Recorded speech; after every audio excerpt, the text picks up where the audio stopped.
He's going to say a few words. Thank you. Go ahead. Yeah.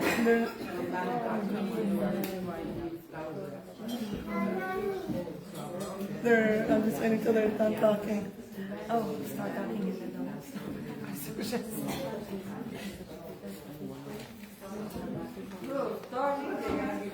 Yeah, okay.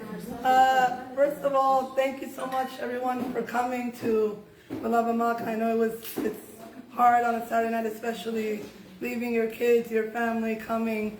And especially thank you to Sarah Perez. She and I have been discussing this for, I think, maybe 2-3 months about organizing this. And Baruch Hashem, we found a date that worked for her, worked for me, because we said, why not do it Rosh Chodesh Nisan? Because we feel like it's right before Pessach and there's a lot of preparation, and she wanted, and I thought it would be great for her to talk about Rosh Chodesh Nisan and the month of Nisan. And also I've heard her speak at many, many different events. Like I go to Chabad of Sherman Oaks sometimes for events, and she spoke beautifully about Rosh Hashanah one time, and then Chanukah. Some people were here.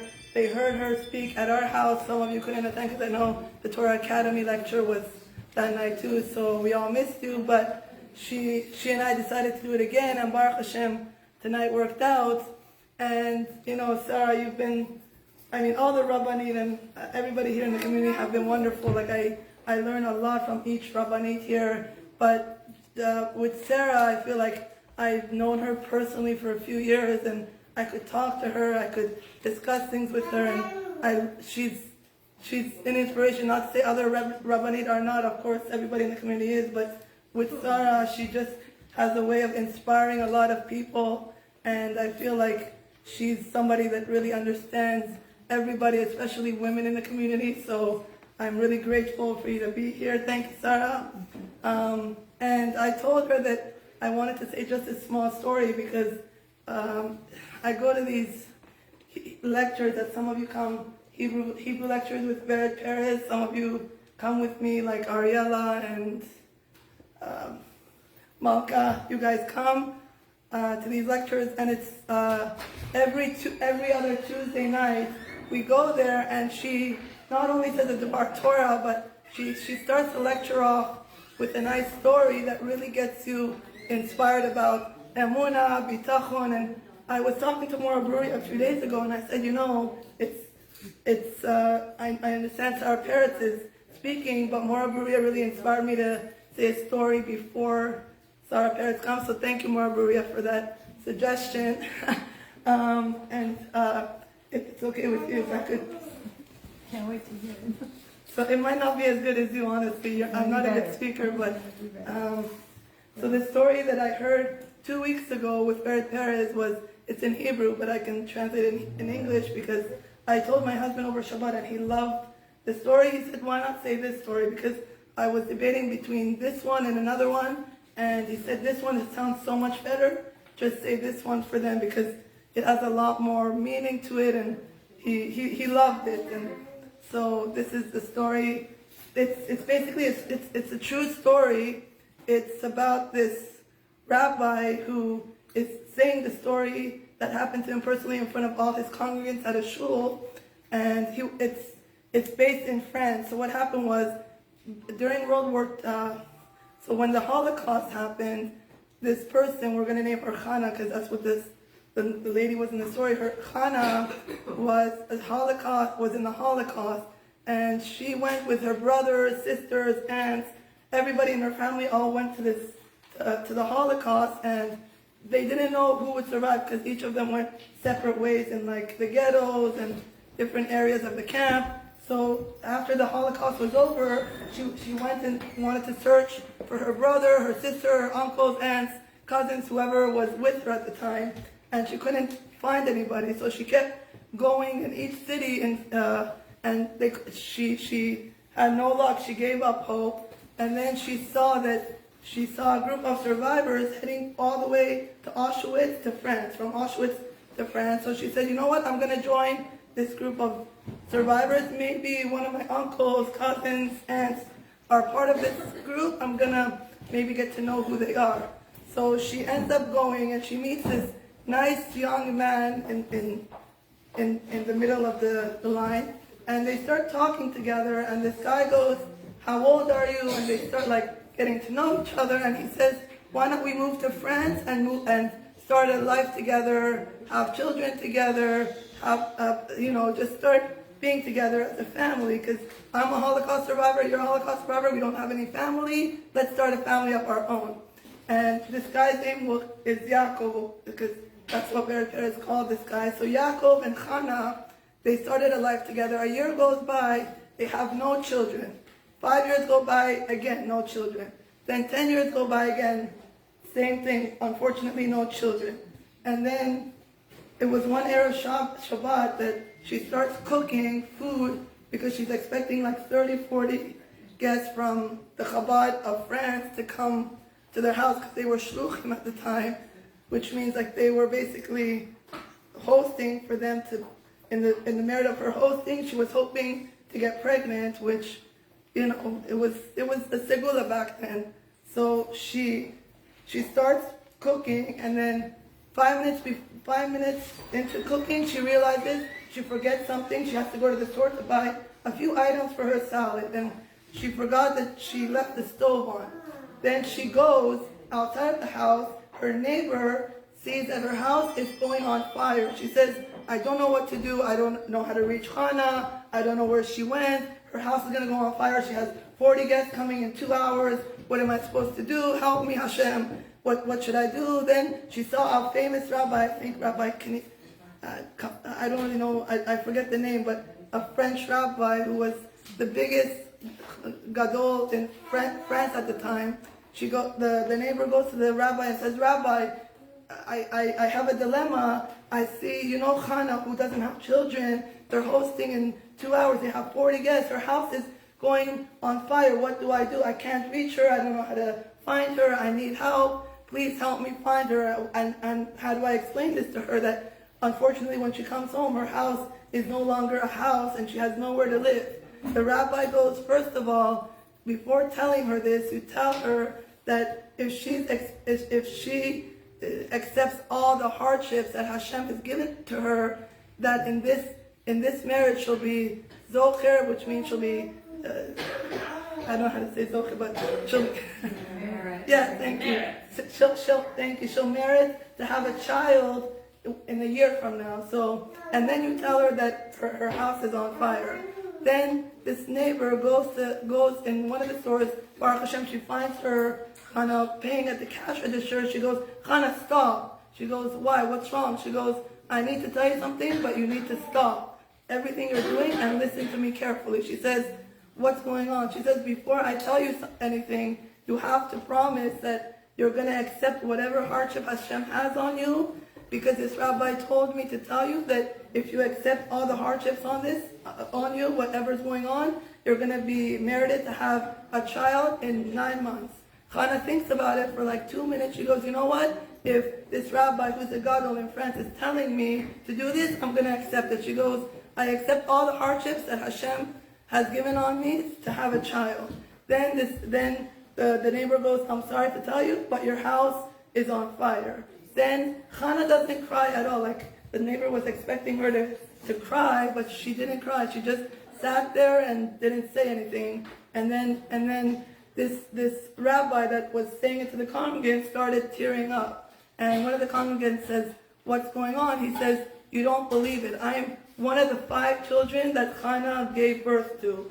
So what Bered was trying to say in the story, that if you have bitachon and emunah in whatever you're doing, Hashem knows who has hardships and who needs what at the right time. And if you really believe and have faith and emunah in Hashem, then it's going to happen to you. Like, you shouldn't give up. So I thought that was very inspirational to me, because when I go to hear these shiurim, bitachon is something that is very good for me, because it helps us to have more bitachon, more emunah in Hashem. And sometimes even I forget to have more emunah and bitachon. But after hearing such stories like this, like Bered Peres says to us every week, it makes you thank Hashem more and appreciate what you have. So I just thought that could.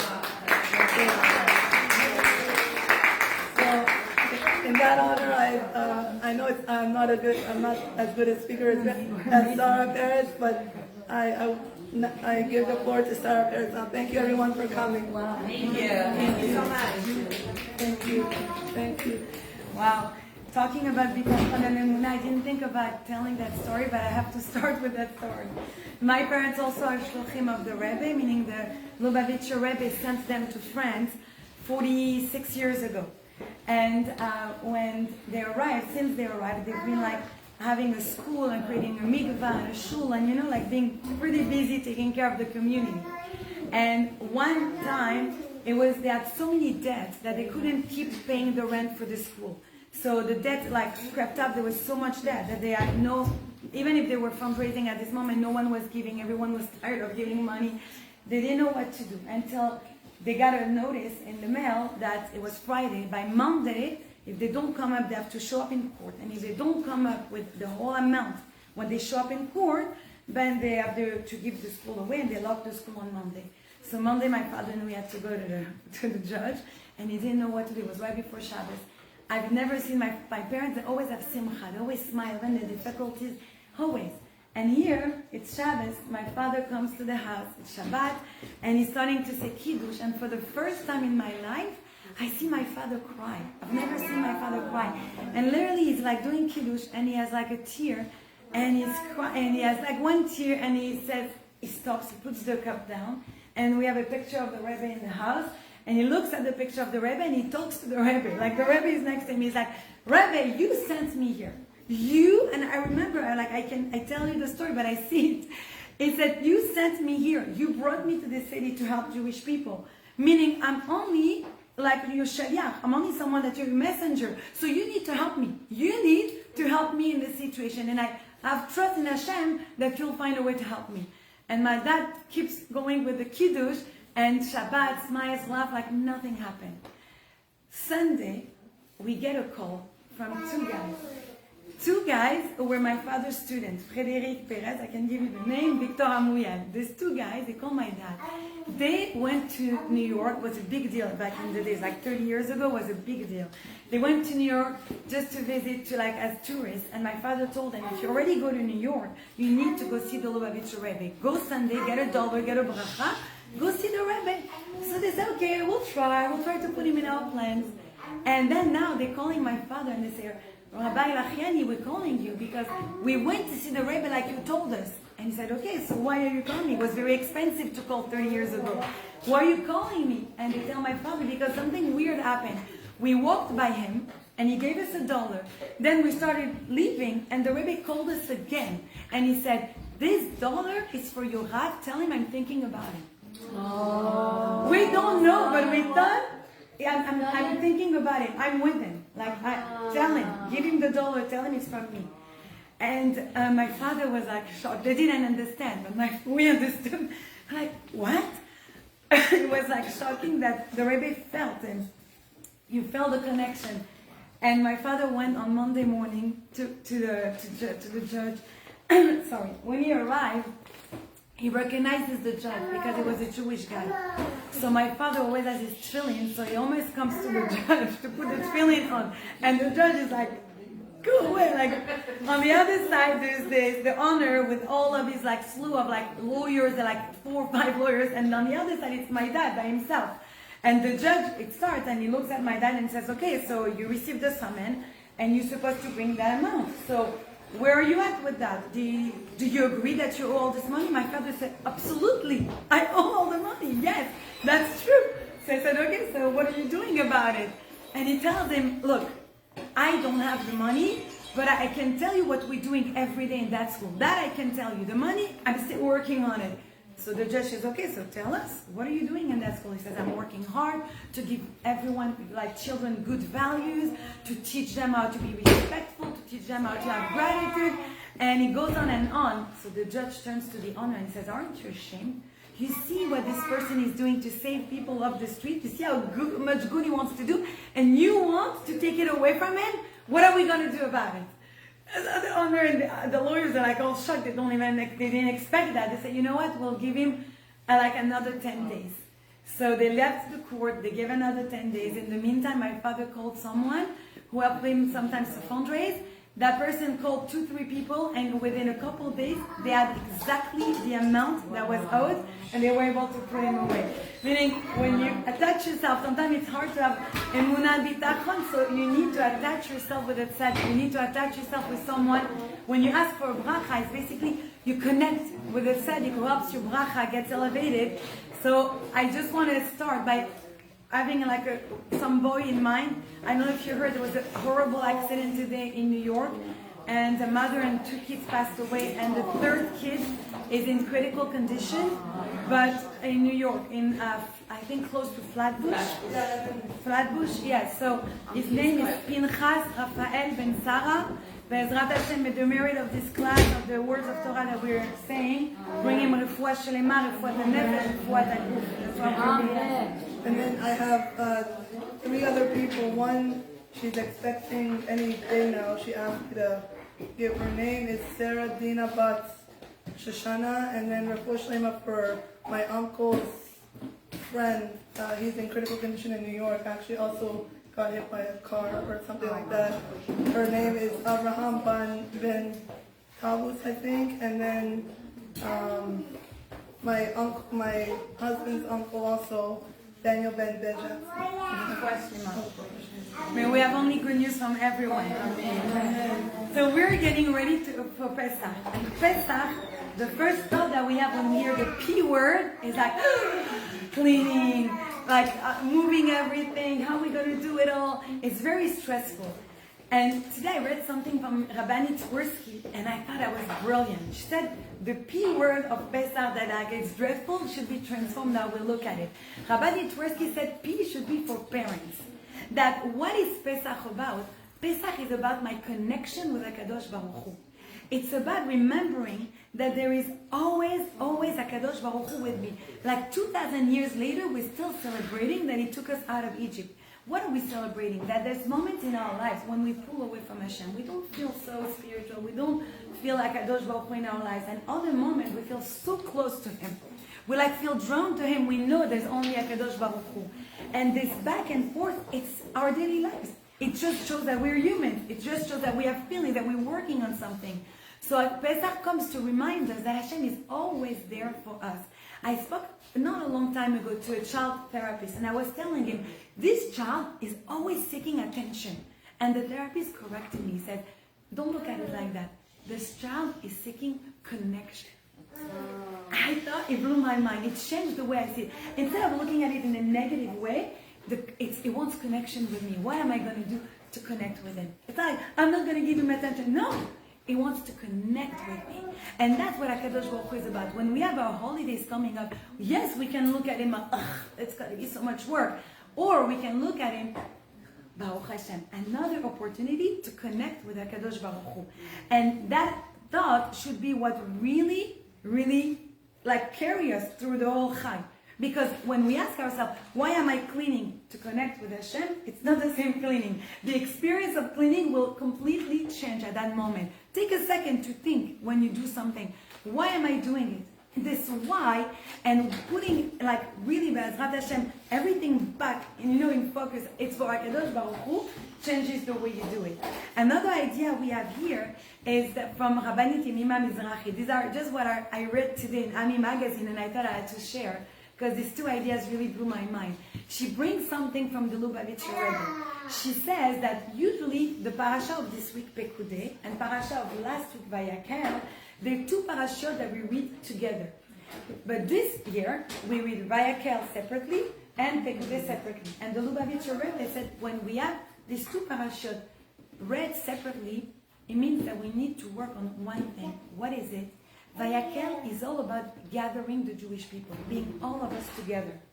Pekudei is all about HaKadosh Baruch Hu being with us in our lives. Having every detail, the way we connect it, every detail counts.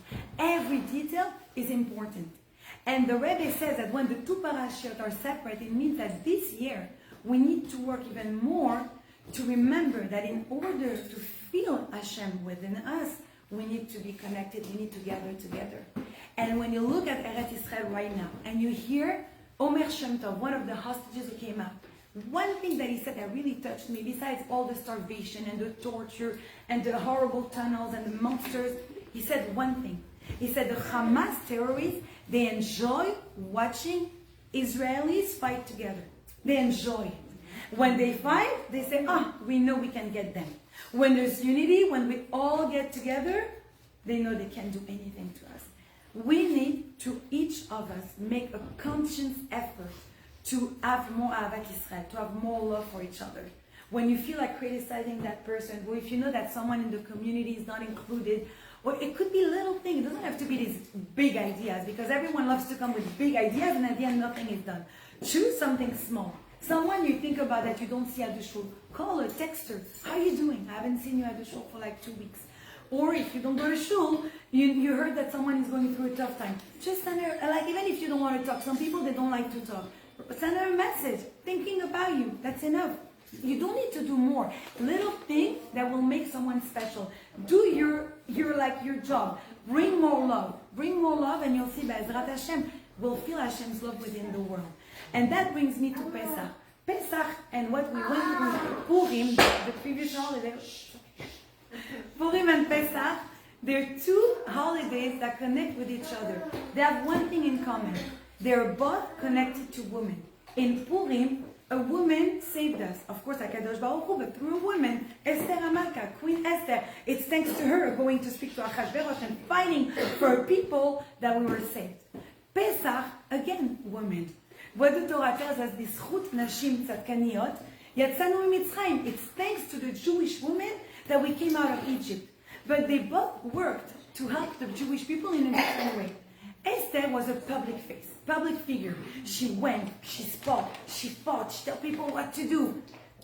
And then, after we were, Baruch Hashem, saved from the decree, we still stayed in Galut. We were still in Persia, we were still there, and it took years after that for a descendant, Darius, to allow Jewish people to go back to Eretz Israel. So after that freedom that we got, that we were saved, our lives were saved, we were still in Galut, we were still in exile.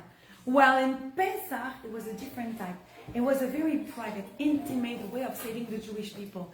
What were the Jewish women doing that was so special?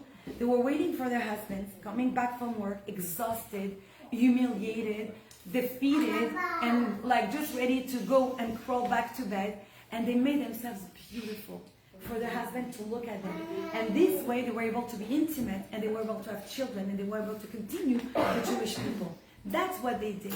And that's why we completely, with that intimate power, we came out of Egypt. We didn't stay in exile. And the Talmud, the Gemara, tells us something beautiful.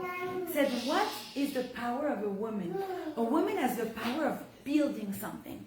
That's why when HaKadosh Baruch Hu, you go to Bereshit, you read the verse, that the pasuk that talks about the woman, creation of the woman. It says, Vayiven Hashem. Hashem built.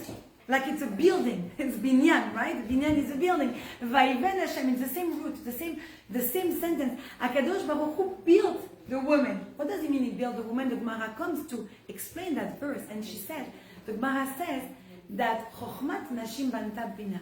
HaKadosh Baruch Hu, when he created the woman, he gave her Bina. What's Bina?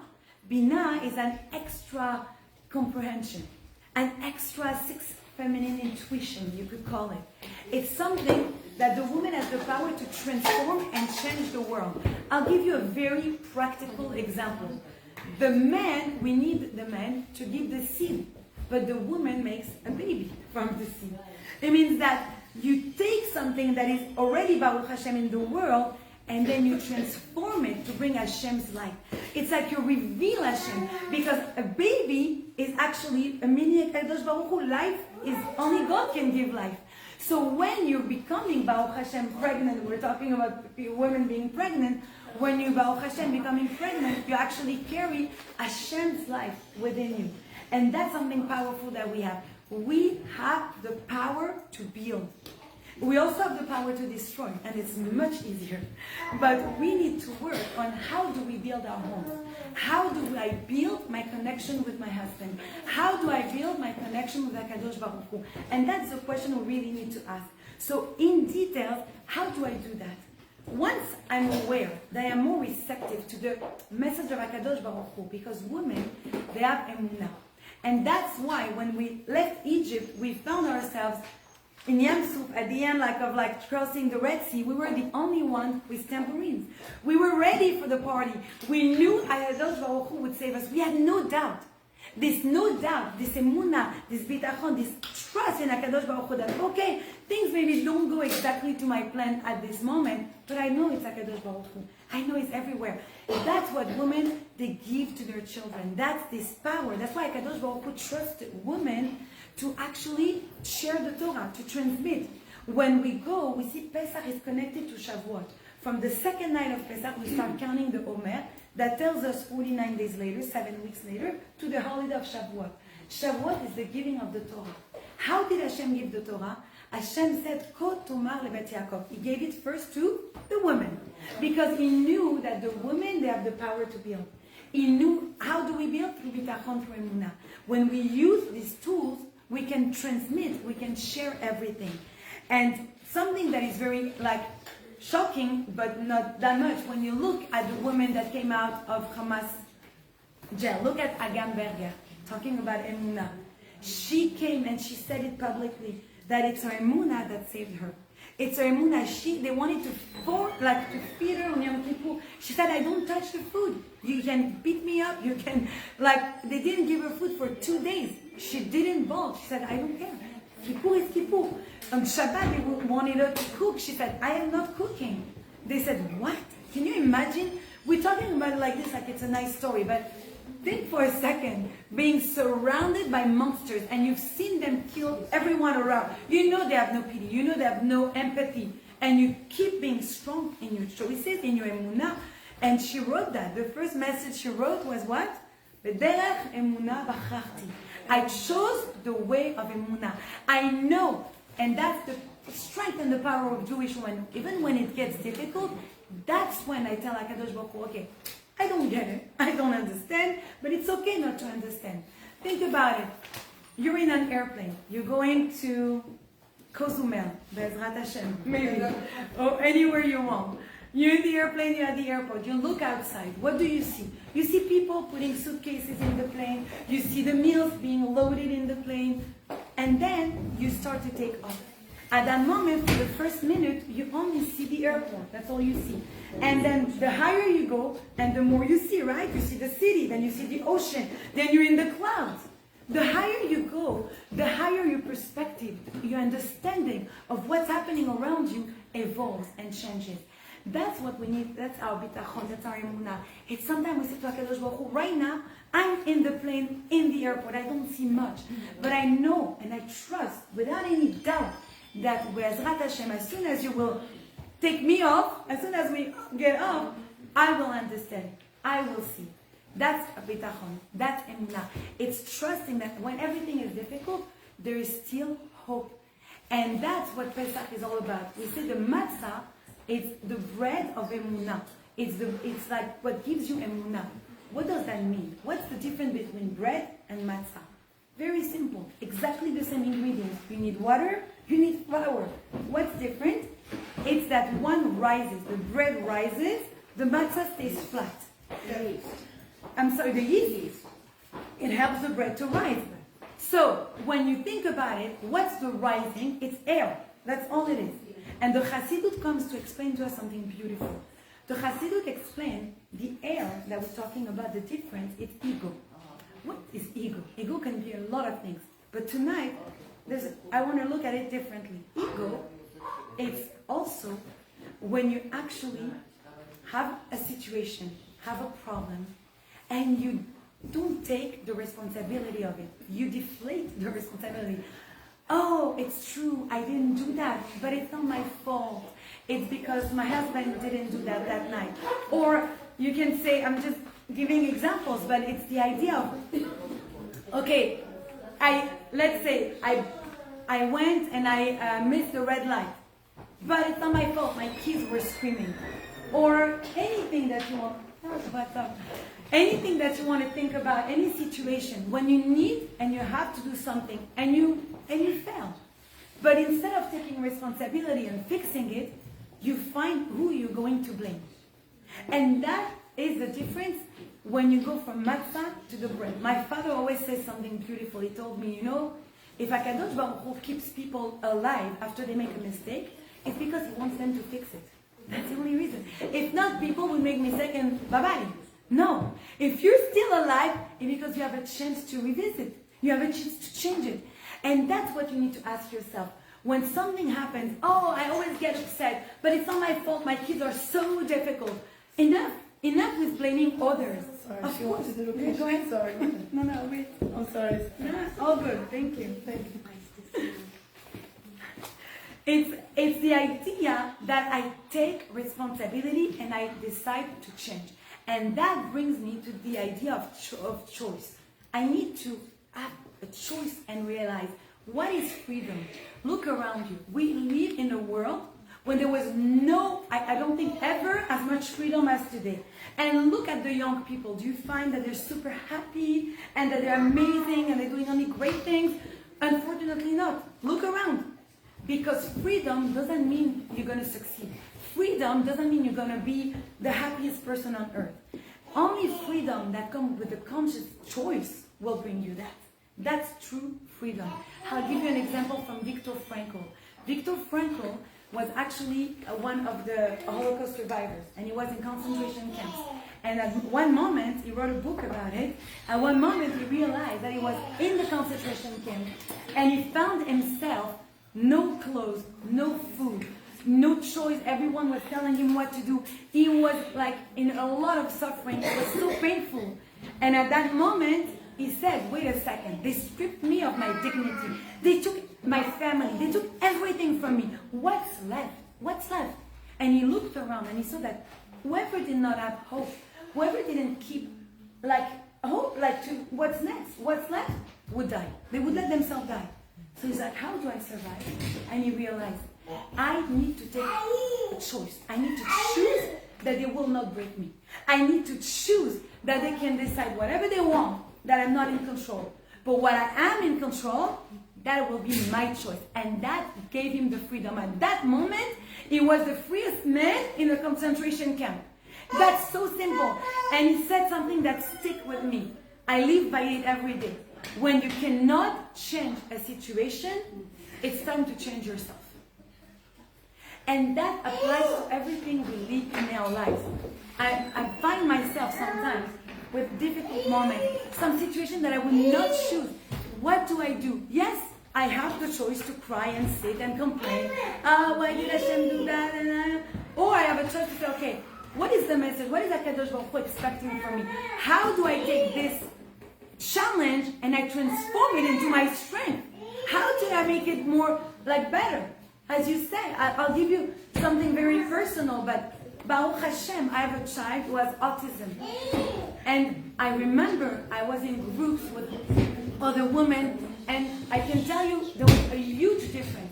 There were the moms who were crying all day, why my child, why me, why? And I'm not judging them, it's a lot of pain, it's a lot to handle. And there were moms who said, okay, I accept, this is what I have, this is my challenge from HaKadosh Baruch Hu, what do I do? It's the whole idea of when HaKadosh Baruch Hu sends you an Isai, and HaKadosh Baruch Hu sends you a challenge, stop asking yourself, Lama, why? Start asking yourself, Lema, what am I doing with that challenge? How this challenge is going to transform me and transcend me. How I'm going to use that challenge to connect with HaKadosh Baruch Hu. That is the question we're asking ourselves. What do I do to connect? And you can do that in any situation. Look at the hostages. Gadi, Moses. I'm going to name just a few tonight. But look, you cannot say, but it's not the same. It's not the same. They were in Hamas jail. If someone comes and tells me he has a worse life, we'll talk.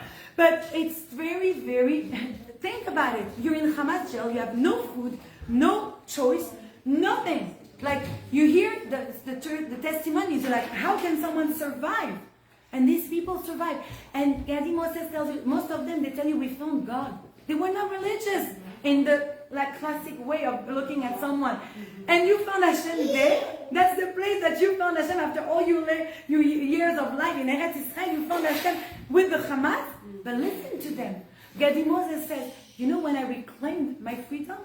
When they put me in jail, and one day, one of the Hamas terrorists wanted to feed him. He gave him something disgusting, like a daisa, like something, I don't know how you say that in English. Daisa, like cereal, like with milk, but something that looked horrible. And the terrorist said, you're going to eat it. And at that moment, Gadi Moses said, I said no.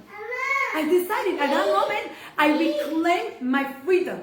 And I won't touch it. And he said to the terrorist, he looked in his eyes, and with a lot of strength, he said, I won't touch it. The guy put a glove on his hand to force feed him.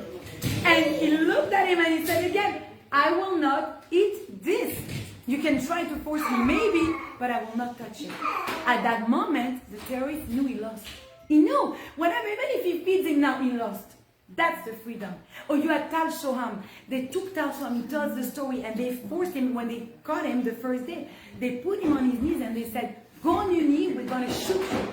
And Tal Shoham realized that, obviously, I cannot fight like all these terrorists with Kalashnikov around me. I can't. But I have a choice. I have my freedom. I have a choice to say, no, I will not go that way. And he said, I won't go up and down. You want to kill me, you'll kill me. But I will not go on my knees because you told me. And that saved his life. They didn't kill him. And Baruch Hashem, he was freed recently in one of the deals. It's like, that's choice, that's freedom. We can talk about Yarden Bibas. Akadosh Baruch Hu, Yarden Bibas. What this person is going through. And you know, he tells you, when he was, again, not a religious person, he was in jail, they told him, if you convert to Islam, we'll make your life easier. And he said, no, I'll die as a Jew. It's like, that's freedom. That's the whole idea of Pessach. Even when you're in a difficult situation that you do not control, because what Akadosh Baruch Hu gives you, you don't control. You don't. But what you control, your reaction to it. And that's what you ask yourself. This, my reaction, does it connect me to Akadosh Baruch Hu? Or does it pull me away from Akadosh Baruch Hu? That's the question we need to ask ourselves in everything that I do.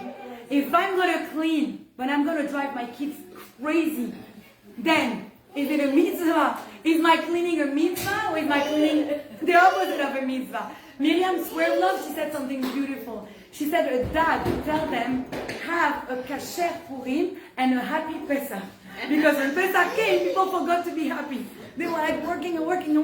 Chalas, enough.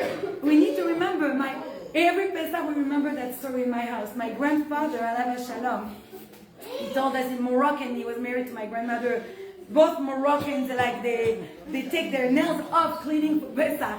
And she gave him the oven, so they had to turn the oven in and out and wash and scrub. After an hour, my grandfather, he was exhausted. He said, that's it. I'm going to drink a coffee. That's it.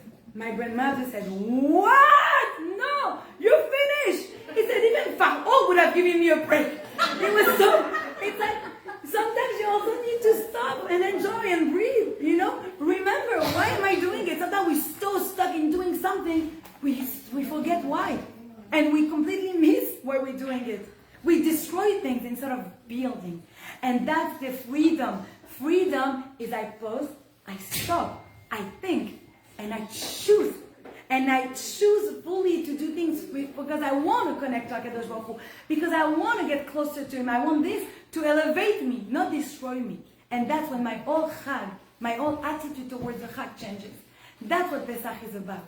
And to do that, Pekude, the parasha of this week, teaches us. When you look at the parasha, you see the parasha is listing, like, there's like this material in the Mishkan, and this material, and this, and that, and that. And we can ask the question, why is the Torah so specific? Why do we need so many details? It's like, we don't need so many. It's annoying to read all that. It's true. And we know the Torah is not a book.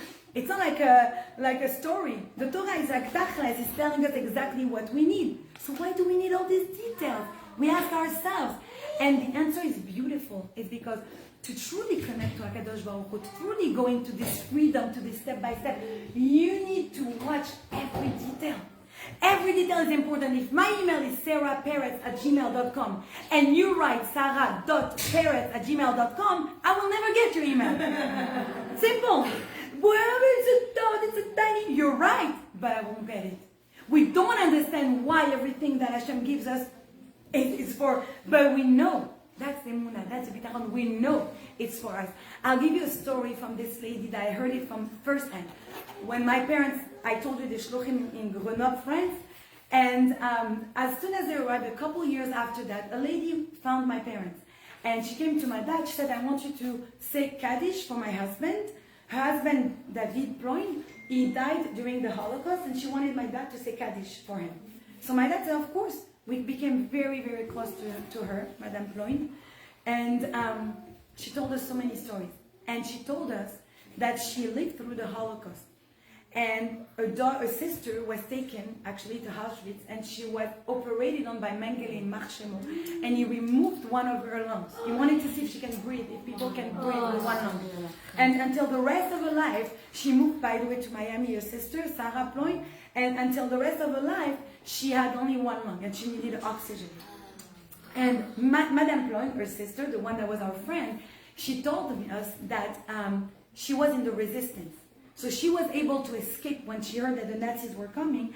And she was a young lady. If you saw her, she was beautiful. She was like blonde and green eyes. So she looked Aryan. She looked very German, Nazi. So they didn't suspect anything from her. So she was in charge of passing messages from one resistance group to the other. And that's how they would actually be able to help and fight the Nazis. So that was her job.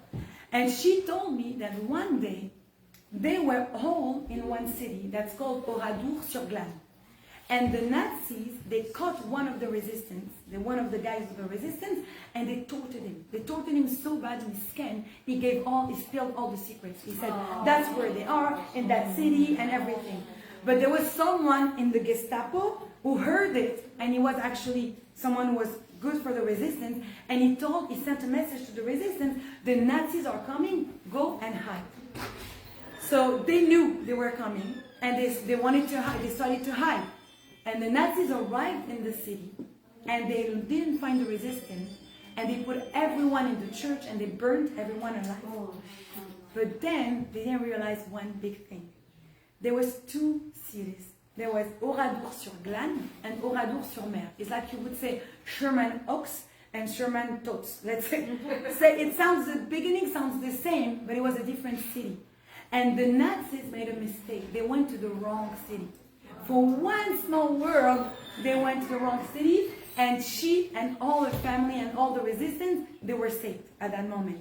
So when we look at this, of course everything is min Hashem, of course it's everything from Hashem, but we look at it, for one tiny word, for one difference, she had her life spared and not someone else. What we're trying to say here is that sometimes we do things and we're like, why does HaKadosh Baruch Hu care about this small detail? And what's that? But remember that every point, every detail, every step that you do counts. And HaKadosh Baruch Hu, he really, really knows every effort that we make because he knows what's in our hearts and he values it. And I'm just going to end with that story from Rabbi Levi Yitzchak in Berditchev. It's such a beautiful story that you may, most of you, I'm sure you know, but Pessach it comes always to my mind. Rabbi Levi Yitzchak in Berditchev was one of the rabbis who defended the Jewish people the most. He had such a love for the Jewish people, he was always talking to Hashem and trying to defend them. And one day, the afternoon of Pesach, instead of going home and be ready and going to shul and get ready, he went to house from house and he asked, do you have tobacco to sell me? Can you sell me some cigarettes? Back in the days, it was forbidden. You could not sell cigarettes. And people would say, sure, I have some. Do you want some? And they were like, sure. The rabbi comes to buy tobacco, like the cigarettes. And they say, yes, please. And he would go from home to home to home. And everyone would find something forbidden, and they would sell it. And then he came back to the same homes. And he says, do you have whiskey? Do you have any bread? And not one home had neither whiskey, no bread. And after he did all the homes, he turned to HaKadosh Baruch Hu and he says, look at your people. The Tsar forbade to have tobacco, forbade to have, but I was still able to get some. But chametz, whiskey, there's no, Hashem, you don't have here any police or anything, and all of your people, they're careful. All of your people, they made sure to respect you and they love you. You need to give them a very good year. So Be'ezrat Hashem, I'm blessing you that this Pesach brings us the true freedom, the true liberation, that all the hostages, Be'ezrat Hashem, come home, and that we have Mashiach Tzidkenu to take us, all of us, to Eretz Yisrael. Thank you so much.